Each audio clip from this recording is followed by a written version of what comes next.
그 다음에 이제 두 번째 테마로 들어갑니다. 매화냐 뭐라냐. 요거는 이제 조금 약간 학구적인 거지만 굉장히 중요한, 우리가 조선시대 꽃그림을 이해하는 가장 중요한 그 포인트예요. 우선은 제가 이제 한국고전번역원이라는 사이트가 있는데 거기 꽃 이름을 다 집어넣었어요. 그러니까 우리나라 옛날 문헌들을 이제 번역한 그런 이제 사이트거든요. 그런데 1위가 뭔지 아세요? 매화예요. 물론 이걸 이제 정교하게 하면 좀 통계는 좀 달라지겠지만 2위가 국화예요. 꽃은 아니지만 3위가 뭡니까? 대나무, 4위가 난초예요. 그러니까 1, 2, 3, 4가 우리가 알고 있는 뭡니까? 사군자예요. 사군자. 봄군자, 여름군자, 가을군자, 겨울군자. 군자가 뭡니까? 군자라는 거는 우리가 유교의 이상적인 존재예요. 그러니까 우선은 굉장히 그 덕행이 뛰어나야 되고, 그리고 학문이 높아야 되고, 그리고 어느 정도 벼슬을 해야 돼요. 그게 이제 우리가 군자인데, 우리가 봄, 여름, 가을, 겨울에, 그 군자를, 그 바로 여기 봄, 여름, 가을, 겨울에 이제 꽃과 나무를 이렇게 표현하고 있어요. 어떻든 간에 군자를 굉장히 중요시하겠다. 그리고 군자 중에서 제일 놓친 건 뭐다? 매화다라는 걸 알 수 있어요. 그 연꽃이 5이고, 모람이 6이에요. 그리고 우리가 알고 있는 국화의 무궁화는 사실은 굉장히 아주 그냥 선호도가 낮아요. 근데 그게 왜 국화되는지 저도 이해를 잘 못하겠어요. 사실 이 통계에 의하면 뭐가 돼야 돼? 매화가 돼야 되는데, 왜 매화를 좋아했겠습니까? 왜 매화를 좋아했냐면은, 그 매화가 갖고 있는 그 상징성하고, 우리가 조선이라는 나라가 유교 국가잖아요. 그 유교의 그 이데올로기, 이념하고 이게 딱 맞아 떨어지는 거예요. 그 매화가 뭘 상징하냐? 매화는 여기 써 있는 것처럼 절개, 매화는 군자, 매화는 아까 말한 것처럼 뭡니까? 가난한 선비예요. 이거를 우리가 이상적으로 생각을 한 거예요. 그래서 우리가 이런 수묵으로 굉장히 격조 있고 고상하게 이런 매화를 조선 500년 동안 그린 거예요. 조선 500년 동안. 그래 조선시대 최고의 그림을, 최고 많이 그려진 그림을 들라 그러면 매화예요. 지금 여러분이 보시는 그 오달재와 같은 이런 매화입니다. 근데 이분이 누군지 아세요?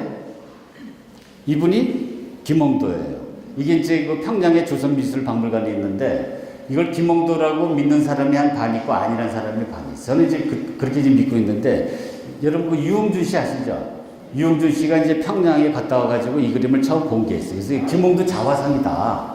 그렇게 얘기했는데, 또 돌아가시고 그 김홍도 연구자 그 오주석 씨가 있어요. 그 오주석 씨가 이걸 보더니 이건 아니라고 막 부정을 하는 거예요. 그래서 두 사람이 그냥 매스컴에서 옥신각신하면서 이게 싸웠는데, 그때 유흥준 씨가 뭐라 그런지 아세요? 너 봤냐? 그랬어요. 그래서 게임이 끝났어요.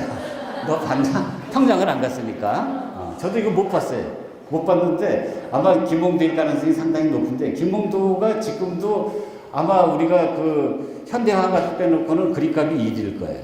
1위인데 조선시대에 얼마나 인기가 높았는지는 자기 스승이 그 강세항이 쓴 단원기 그 우일본이라는 그 글에, 그 노란 거 여기 한번 보시면은, 세상 사람들이 누구나 김홍도의 절묘한 재주에 놀라서 요즘 사람으로서 따를 자가 없다 했고, 그림을 얻고자 하는 사람이 난로으로 비단이 무더기로 쌓이고, 재촉하는 사람이 문에 가득하여 마치 잠자고 밥 먹을 시간이 없더라. 그러니까 요새 아이들 아니에요? 거의 아이들 수준이었어요. 그런데 이런 김홍도가 정조대왕이 돌아가시고 1800년에 돌아가시고 나서는 상황이 어떻게 변하냐면, 그 다음 기록을 보면 이렇게 나와요. 가난하여 혹은 끼니를 잊지 못했다. 그리고 심지어는 병이 들어가지고 자기 아들, 늦게 난 그 만득자 자기 아들의 월사금을 못 줘가지고 막 애를 탄 그런 편지도 있어요. 이렇게 변하는 거예요. 그런데도 불구하고 매화를 얼마나 좋아했냐면, 이렇게 밥 먹기도 힘든 사람이 어떤 이가 매화 화분을 파는데 매우 기이한 것이라고 했어요. 그래가지고 매화와 바꿀 돈이 없었는데 마침 누가 이제 그림을 그려달라고 3천을 보냈어요. 3,000양을 보냈는데, 그래가지고 그 그림을 그려달라는 이제 사례했는데, 그 중에서 2천을 투자해가지고, 3천 중에서 2천을 투자해가지고 매화 화분하고 바꾼 거예요. 여러분도 그렇게 좋아하실 수 있어요? 그리고 또 그 중에서 지금 얼마 남았죠? 2천 투자했으니까 1,000원 남았잖아요. 1,000원 중에서 또 800을 갖고 술 몇 마리를 사가지고 친구들하고 또 매화 잔치를 벌이는 거예요. 그리고 나머지 200냥을 갖고 뭘 했습니까? 쌀과 땔감을 샀는데 하루 생계도 되지 않았더라. 이런 기록이 있어요. 그러니까 매화를 좋아하면 이렇게 미치는 거예요. 근데 이런 사람이 한둘이 아닌데, 그래서 제가 이걸 요새식으로 계산을 해봤어요. 계산해 보니까 하루 쌀값이 200냥이다. 그걸 그냥 넉넉하게 2만 원 생각하면은 매화의 술값이 얼마입니까? 8만 원. 그러면 매화 하루값이 얼마예요? 20만 원. 그 김홍도 그림값이 얼마예요? 지금은 이제 막 이 정도면 한 몇천만 원 하겠죠. 몇천만 원이나 아니면 억대가 이렇게 되겠는데, 하여튼 예전에 그림값을 우리가 이렇게 추산을 할 수가 있는 겁니다. 그렇게 그린 그림이 이 매화예요. 노후에. 그래서 여러분이 보시면은 여기에는 이제 워낙 매화에 대한 사랑, 그리고 또 뭔가 이게 술 먹고 그린 뭐가 또 있어요? 흥치, 술 기운도 있고, 그리고 또 매화가 상징하는 게 아까 뭐라고 했습니까? 가난한 성비예요. 가난한 성비. 이 어떤 상징성이 깃들여져 있는 그림입니다. 그런데 우리가 매화는 이렇게 많은 사람들이 좋아하고 이렇게 그림을 그리고 글을 썼는데 문제는 모란이에요. 여러분이 전시를 보면 전부 다 뭐예요? 대부분이 모란밭 아니에요? 모란 꽃밭이에요. 근데 실제로 모란 꽃밭이 많은데 이거는 19세기 이후의 얘기고, 우리가 이제 그 서거정이라고 조선전기에 그 글을 보면 사과문의 그림에 제하다는 이런 얘기가 나와요. 악성의 난간이라는 건 이제 지금으로 보면 한 청와대에 비서관 정도 되는데 아주 그냥 철석같이 강직한 사람이에요. 노란색이 중요합니다. 일생에 부귀한 얼굴을 하기를 어떻게 했다? 부끄러워했다. 그래 당시 그 환쟁이가 어떤 사람이 이렇게 매화를 안 그리고 모란을 그렸느냐 말인가. 제가 여기에서 매화냐 모란이냐는 콘셉트를 여기서 잡아요. 매화를 안 그리고 왜 모란을 그렸느냐. 이게 무슨 얘기겠어요? 그거는 왜 그랬냐면 그 다음에 또 바로 그 공자 때문에 그래요. 그러니까 우리가 조선시대 선비들이 하나님처럼 모시는 공자가 뭐라 그랬냐면 여기 그 노랗게 써놓은 것만 있겠습니다. 어렵지 못하고 부귀함을 나에게 있어서 뜬구름 같다. 다시 말하면 부귀함은 뭐와 같다? 뜬구름 같다. 그래서 낙인을 찍어버린 거예요. 근데 이게 뭐가 문제냐? 우리가 모란의 상징은 세 가지입니다. 첫 번째는 뭡니까? 화왕이에요. 꽃의 왕이 모란이에요. 두 번째는 뭐예요? 경복지세. 그러니까 여러분들이에요. 최고의 미인. 국색이에요. 세 번째는 뭐예요? 모란이에요. 근데 바로 우리가 조선 그 19세기 이전에는 모란을 보고 절대 부귀 얘기를 안 합니다. 왜냐면 그 공자가 뭐라 그랬어요? 부귀는 뭐와 같다? 뜬구름 갖다가 이렇게 낙인을 찍어버리니까 어떻게 선비가 입으로 돈 얘기를 해요. 부자 된다는 거. 어떻게 선비가 입으로 출세하는 얘기를 해요. 이걸 못한 거예요. 그러니까 모란을 보고 밤다 화학 얘기하고, 모란을 보고 무슨 얘기합니까? 이런 국색만 얘기하지 부귀 얘기를 못한 거예요. 19세기에 와가지고 비로소 모란을 보고 부귀 얘기를 하게 된 겁니다.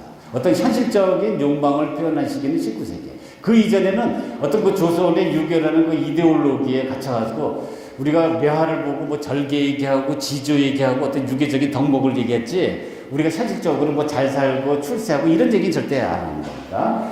그래서 심지어는 성호 이익조차도 뭐라 그러냐면 미물인 벌도 모란꽃에는 가려 하지 않았다. 이게 벌을 통해 가지고 모란이 얼마나 형편없는 존재라는 걸 얘기합니다. 왜 그러냐? 꽃 중에 북이라는 이름을 꺼려했기 때문이다. 이거는 사실은 벌이 꺼려한 건 아니죠. 누가 꺼려한 거예요? 조선의 선비들이 북이라는 말을 꺼려했기 때문에 모란 꽃에 가려하지 않았다. 이건 벌이 간 게 아니라 선비들이 아닌 거예요. 이 정도예요. 그래서 그러나 이제 실제로 19세기에 와가지고는 이렇게 화려무비한 이런 이제 모란 꽃들이 아까 말씀드린 것처럼 질비하게 나오죠. 이거는 우리가 아까 말씀드린 경국지색이라든가 아니면 화항하고 상관없이 이건 뭡니까? 부귀영화예요. 그래서 이 자체는 잔치 분위기가 나지 않아요? 안 나요? 나요. 제발 믿으세요. 그래서 이거는 잔치 때 쓰던 거예요. 그래서 이게 모란 꽃밭에 또 밑에는 이제 이러한 이제 이따가 이제 설명드리지만 장수를 상징하는 이제 개석이 있고 그 사이에 뭡니까? 새 두 마리가 사랑을 나누고 있잖아요. 이런 콘셉트예요. 이거 우리나라의 모란도의 가장 기본적인 콘셉트. 그런데 우리가 조선시대에 500년 동안에 조선의 선비들이 가장 이상적으로 생각하고 가장 좋아했던 그 매화를 어떻게 이런 식으로 그리는 거예요. 우선 수묵으로 그리고 가장 고상하게 그리고 그리고 격조 있게 그리는 거예요. 거기다가 이제 달 하나, 여기 달 보입니까? 달 하나 띄우면 거기에 플러스 뭡니까? 어떤 그 달의 어떤 정치 있게 이렇게 표현을 하는 거예요. 그런데 이 그림을 우리가 이 그림을 여러분 제일 비싼 뭡니까? 5만 원에 이게 그려져 있잖아요. 제가 5만 원 준비한다고 하니까 깜빡 잊었는데 5만 원께 딱 꺼내 이게 효과적인데. 근데 난 이건 잘못됐다고 봐요. 왜 잘못됐지 아세요? 모란이 뭘 상징한다 그랬죠? 가난한 선비인데 늘려 그러면 1,000원짜리든지 왜 5,000원짜리 5만 원이나 모르겠어요. 이거는 왜냐하면 모란이 갖고 있는 어떤 상징성을 잘못 이해한 거예요. 매화가. 그래서 여기 보시면은 요게 여러분이 이제 그 저쪽 그 현대화랑이 있는 그 매화 있잖아요. 그 매화를 보면 아까 말한 것처럼 뭐 절개를 얘기해야 되고 지조를 얘기해야 되고 가난한 선비를 얘기해야 되잖아요. 그런 느낌이 듭니까? 안 들잖아요. 이게 여기에는 그 주변에 지금 봅니까? 아주 유혹적인 나비가 날라들고 또 새각이 들고 있어요. 그리고 또 요 밑에를 보시면 이게 구름이에요. 구름이 어떻게 땅 밑으로 이렇게 흘러가고 그 다음에 이 땅은 우리가 그 시드니의 그 오페라 하우스 같잖아요. 그러니까 이거는 절대 조선의 선비들이 좋아하는 매화가 아니에요. 이거는 굉장히 낭만이 깃든 꿈과 사랑의 매화예요. 그래서 난 이거는 뭐냐면 그 저기 샤갈이다. 샤갈 그림 아니에요? 근데 이게 웃기는 게 샤갈 전시하면 지금 판화를 지금 예술의 전당에 전시하고 있잖아요. 그 사람들이 엄청 많이 몰려. 거기 뭐 거의 하루에 한 1,000명씩 온다. 근데 여기는 지금 미나지 그래도 많이 오셔서 한 300명 넘게 이렇게 오는데 거꾸로 돼야 돼요. 그러니까 우리 걸 하면 1,000명이 오고 샤갈전 하면 300명 뭐 이렇게 와야 되는데 지금 우리 문화가 지금 거꾸로 돼서 서양 거를 너무 이렇게 추종하다 보니까 그런 현상이 이렇게 벌어지는데 그건 굉장히 저는 그 아쉬운 제목이라고 생각을 해요. 이 샤갈보다 못난 게 뭐가 있어요? 안 그래요? 안 그러면 이거 대답을 하고 있습니다. 이 샤갈입니다. 이 샤갈 여기 있네. 이 샤갈이나 이게 조선의 샤갈이나. 그러면 이제 이 매화도 이제 저쪽에 이거 보셨죠? 굉장히 이거 키가 큰 이런 병풍인데 이 매화가 가난해 보입니까? 절개 있게 보입니까? 이건 강남의 매화 아닙니까? 그리고 이거는 완전히 세속적인 매화고 그리고 이거는 타락한 매화예요. 왜냐하면 주변에 새가 막 사랑을 나누고 아까 말한 조선의 선비들이 꺼리는 뭐가 있어요? 부귀의 상징인 뭐가 있어요? 모란이 있잖아요. 이게 언제 나타나는 현상이에요? 19세기에 나타나는 현상. 그러니까 19세기는 더 이상 어떤 그 유교의 어떤 이데올로기 이런 얘기를 하는 거 아니에요. 꽃이면 꽃의 그 아름다움을 얘기하지 왜 거기 절개를 얘기하고 왜 지주를 얘기하고 군자를 얘기해요. 꽃 자체의 아름다움을 얘기해요. 그러니까 19세기에 와가지고 어떤 그 인간의 어떤 그 욕망 이것이 그대로 분출된 시기예요. 그러니까 유교라는 이데올로기가 이런 체제가 이게 느슨해지면서 이게 나타나는 겁니다. 그렇기 때문에 여기에 우리가 전시장에 보면 이렇게 화려무비한 꽃그림이 이렇게 질비한 거는 그런 영향 때문에 그런 거예요. 그 시대가 올라가는 얘기가 아니에요. 그래서 제가 이제 예전에 그 책거리 그림 전시했을 때는 사람들이 뭘 놀랐냐면 한국에도 이런 그림이 있느냐. 왜냐하면 우리나라 그림 하면은 이런 그 나지막한 산이 전개되고 밑에 물이 흐르고 또 뭡니까? 가느다란 그 폭포가 이렇게 내려꽂는 이런 그림만 생각했는데 산수화. 그런데 막 책이 막 질비하잖아요. 거기에 놀랐는데 또 꽃그림을 보고 놀란 건 뭐냐면 우리나라도 이렇게 화려한 이렇게 아름다운 색상의 꽃그림이 있느냐. 왜냐면 밤낮 박물관에 가면 완전 그 흑백 TV 아니에요? 그 수묵, 아까 봤던 뭐 어몽룡이 그림, 얼매도 이런 것들만 있단 말이에요. 그러나 우리에게도 이렇게 화려무비한 그림이 있다는 걸 이 전시가 이렇게 보여주고 있는 거고, 이 전시가 우리가 얘기하고 있는 거 중요한 그 메시지예요. 그래서 여기 오른쪽에 우리가 조선의 선비들이 좋아했던 가난한 선비, 절개, 그 지조의 그 매화와 그 다음에 이제 왼쪽에 보이는 것처럼 강남의 제비 같은 타락한 매화, 이렇게 이제 이게 비교를 해 볼 수가 있습니다. 그 다음에 이제 요 벽에 그려졌던 그림이에요. 요 기억나세요? 요 벽에 그려진 그림인데, 요도 굉장히 그 묘한 아주 섹스 코드가 있는 그런 그 저기 민화예요. 근데 여기 보시면 이쪽에서 여기 하나, 둘, 셋, 네 개 장면, 양쪽에 두 폭씩이 뭐냐면은 매란 북죽이에요. 사군자 아니에요? 봄군자, 여름군자, 가을군자, 그 다음 뭐예요? 겨울군자죠. 그럼 굉장히 이것만 보면 고상한 그림이에요. 고상한 그림인데 문제는 뭐냐면 가운데 이런 그림이 있어요. 이게 남자 거식이 아니야. 남자 거식이잖아요. 이게 그리고 이게 노골적으로 돼 있잖아요. 이게 드래곤볼. 이거는 뭘 얘기하겠어요? 이거 우리가 조선시대 성비들이 맨날 사군자, 절개, 지조, 유기, 이념 얘기하는 것을 뭐라 하는 듯이 보니까 조롱하는 거예요. 그런 그 섹스 코드 있는 그림이 바로 여기에 있었어요. 이게 미나예요. 그러니까 미나라는 거는 더 이상 어떤 그 유교의 이념을 얘기하는 게 아니에요. 바로 뭐냐면 인간의 그 욕망, 이 인간의 욕망을 풀어내는 그림이 바로 미나예요. 이해하셨습니까? 네. 그래서 그 다음에 우리가 이제 그 모란이라는 그림이 그래서 이제 이렇게 많이 유행하게 되는데 우리가 모란에 대한 그림을 이해하는데 가장 중요한 그림, 저기 상징이 뭐냐면 모란 하나만 있는 것보다는 항상 찰떡궁합으로 밑에 뭐가 있습니까? 계속하고 같이 있어야 돼요. 왜 그런지 아세요? 모란이 뭘 상징하죠? 이거는 하왕도 아니고 더 이상 이거는 절세 미인도 아니에요. 그러니까 여기서의 그 모란이라는 거는 부귀입니다. 부귀영화인데 아니 부귀영화 여러분이 복권을 다 당첨했는데 그 다음날 돌아가시면 어떻게 돼요? 말짱 헛박이잖아요. 그러니까 이거 오래 살아야 되잖아요. 오래 살려면 어떻게 됩니까? 바로 이 돌이 필요한 거예요. 이 괴석은 장수를 펴는 거예요. 그렇기 때문에 우리가 모란 밑에 이 괴석이 나오는 거는 이거는 필수예요. 필수. 네. 그래서 근데 재밌는 거는 맨 처음에 이제 가해박물관에 이제 이런 모란 괴석도가 나왔어요. 그래서 제가 이걸 좀 빌려왔거든요.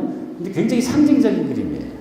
모란꽃 하나만 달랑 있잖아요. 그리고 주변에 이제 수행원이 있어요. 그리고 이제 그 밑에도 괴석 하나가 딱 있는데, 이거 너무 재밌는 그림이다 했는데, 얼마 있지 않아서 어떤 여기서 이제 화조와 꽃그림 전시한다 그러니까 어느 분이 이걸 갖고 오실 거예요. 같은 작가의 그림이에요. 그래서 제가 이제 전시를 하면서 뭘 느끼냐면은 꼭 어떤 그림이 새로 출연하면은 그 비슷한 그림이 꼭 언젠가 나타나요. 그 얘기를 했더니 어느 분이 와서 그러더라고요. 자기가 학교 다닐 때 스승님이 그런 얘기를 했대. 희귀종의 새가 나타나면 얼마 있지 않아서 그 새들이 보인다 그런 거예요. 그러니까 우리가 이거의 존재를 좀 몰라서 그렇지. 제가 이제 여기처럼 이제 전시를 하고 나면은 이거 우리 집에도 있네, 우리 집에도 하는데 나타날 거예요. 근데 이 경우는 더 재밌는 게 거의 엇비슷하지만은 모란꽃이 이렇게 기울어져 있죠. 마치 우리가 그 스탠드에 좀 기울어져 가지고 이 개석하고 적극적으로 뭔가 이렇게 대화를 나누고 있잖아요. 그리고 이 개석도 보면은 여러분 그 칼더 그림처럼 약간 그 기계적인 이런 구성으로 되어 있어요. 실제로 아마 이렇게 생긴 개석은 없겠죠. 그래서 이렇게 보시면은 항상 이렇게 화려한 모란꽃밭에 그 다음에 여기 보시는 것처럼 개석이 있는데 재밌는 거는 뭐냐? 개석이 전부 다 사람 모양 아니면 뭐예요? 동물 모양이죠. 그러니까 의나 의무라가 된 거예요. 그 왜 그래요? 이것도 민화적인 특징이에요. 여러분 보시면은 이게 지금 뭡니까? 사슴이에요. 말이라고 해도 되는데 뭐 참 우기는 사람이 이제 이게 정답이 없기 때문에. 근데 여기 새끼 있는 거 보셨어요? 이게 민화 속에는 휴머니즘이에요. 어디 새끼까지 이렇게 그려. 이게 있으니까 훨씬 좀 짠하게 느껴지잖아요. 그 다음에 요거는 뭡니까? 여러분 그 그림 속에 나오는 그 도인들이에요. 도인들이고 이거는 스님이에요. 이건 이제 돌 모양인데 근데 왜 돌을 사람 모양으로 하고 왜 돌을 동물 모양으로 했느냐? 우리는 사실은 이제 이거는 이제 우리가 원시신앙하고 관계 있는데 애니미즘이라고 여러분 아시잖아요. 그죠? 그거는 뭐냐면 이게 광물이 아니다. 무생물이 아니다. 이런 돌 같은 데도 뭐가 있다? 영혼이 있다. 그래서 우리가 그 속에 그 영혼을 읽어내는 거예요. 그래서 우리가 예를 들면은 여러분 그 가해박물관에 이런 이게 금강산 그림이에요. 그 금강산에 1만 2천 봉을 좀 뭐로 표현했습니까? 여기? 이게 다 사람이에요. 사람. 근데 이런 그림들이 민화 속에서 굉장히 많아요. 그러니까 우리는 가보면 그게 1만 2천 봉이 그냥 귀한 개석이잖아요. 귀한 개석이지만 우리의 어떤 그런 그 원시 신앙부터 내려오는 그런 세계관들을 보면 이거 다 사람이에요. 근데 이제 마찬가지로 여기도 보면 이렇게 이제 사람 돌을 뭐로 표현합니까? 이런 동물로 표현하죠. 이거는 무슨 동물 비슷합니까? 이거는 소 같지 않아요? 소 중에서 무슨 소 비슷해요? 이중섭 소 비슷하잖아요. 저도 이거 얼마 전에 하여튼 발견한 건데, 그래서 어떻든 간에 이런 어떤 동물 모양으로 우리가 이제 이런 그 개성을 표현한다는 거, 이게 이제 거의 민화적인 어떤 원시적인 그 애니미즘이다. 라는 걸 여러분이 이제 기억해 두실 필요가 없고. 예를 들면 이거는 그 삽살개 보입니까? 그 삽살개처럼 보이잖아요. 그죠? 삽살개가 이제 그 머리 위에 뭐가 있어요? 머리 위에 이렇게 이제 새가 있는. 이게 새가 있으니까 우리가 아까 그 사슴이 이제 그 새끼가 있는 것처럼 훨씬 정감이 있어 보이잖아요. 네. 그런 것들이 아마 그 포인트인 것 같아요. 이 그림에. 그 다음에 이제 이 그림을 보시면은, 이 그림은 이제 일본에서 이제 어렵게 빌려온 겁니다. 아마 이쪽에서 다 보셨죠? 그런데 이 그림의 그 의미부터 먼저 한번 우리가 읊어보면, 여기에 지금 그 연꽃이 있어요. 아까 연꽃은 뭐라고 그랬죠? 군자죠. 군자에서 사랑이에요. 사랑이고, 그 다음에 연밥은 뭘 상징하냐면, 이게 하나하나 단남의 남자예요. 씨가. 그러니까 포도라든가 아니면 석류라든가 씨 있는 건 다 남자예요. 그런데 여기 이제 물총새라는 새가 한 번째 오면 행시, 두 번째 오면 사시, 세 번째 오면 외시예요. 이게 쪼는 쪽좀 뭐예요? 합격이에요. 그러니까 아들을 많이 낳아가지고 뭐예요? 합격을 해라. 그러니까 사랑을 나누고 아들을 많이 합격해라. 그 다음 요거는 우리가 아까 말씀드린 것처럼 뭡니까? 북이죠. 그 다음에 요 괴석은 뭐예요? 장수고. 여기에 우리의 이 가족은 가정의 평안이에요. 화목, 평안. 그러니까 이거는 한마디로 하면 뭡니까? 이 그림은 만사형통이에요. 이 그림 하나 걸어놓으면 만사형통 되는 거예요. 근데 더 재밌는 건 여기에 인간의 흔적이 나타나죠. 어떤 겁니까? 바로 이게 인간의 흔적 아니에요. 난간. 그러니까 우리가 산수화 같은 데서는 어떤 그 고사라고 해서 이상적인 인물을 그리지만 여기는 그 난간으로 인간의 흔적을 표현하고 있는 거예요. 근데 그거를 정리하면 이렇게 되는데 이거보다 더 중요한 사실이 있어요. 그거는 뭐냐면 제가 이제 이번에 그 표장을 그 풀으면서 한 건데 바로 이겁니다. 이 표구가 의미가 있는 거예요. 이 표구를 언제 했냐면 1957년에 했습니다. 1957년이라는 해가 어떤 해냐면 우리 민화에 대한 말도 없고 민화에 대한 관심도 없고 민화를 수집하지도 않고 민화를 연구한 적도 없고 이런 그림이 있으면 낡으면은 버리면은 넉마주의가 주사가든가 아니면은 엿장수하고 엿먹고 먹었던 그런 시절이에요. 그런 시절에 야나기 무네요시라고 우리가 그 처음으로 그 민화라는 말을 그 명명한 사람 있잖아요. 네, 그분이 이 그림이 너무 좋아가지고 이 표구에 대해 이렇게 표구하라는 전체적인 어떤 기획 컨셉을 잡은 거예요. 그 두 번째는 일본의 최고의 표구장 오하시라는 사람한테 표구를 맡긴 거예요. 세 번째가 중요합니다. 세 번째 이게 우리가 축이라 그러는데 이 축 보입니까? 이 축이 그 버나드 리치라고 도자기계의 피카소예요. 그러니까 영국에서는 최고의 도예가인데 세계적인 도예가에게 이 축을 맡긴 거예요.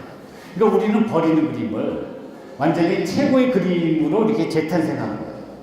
그러면서 그분이 그 2년 뒤에 어떤 얘기하냐면 이런 얘기합니다. 1959년에 한국 민화에 대한 한국인의 관심 이렇게 얘기를 하는데 유감스럽게도 조선 사람 중에는 이 분야에 대한 연구를 한 사람이 없고 문헌도 없고 정리된 한 권의 책조차도 없고 이런 류의 그림을 중요시한 조선에서는 아무도 그 보존 개성에 유의한 사람이 없다.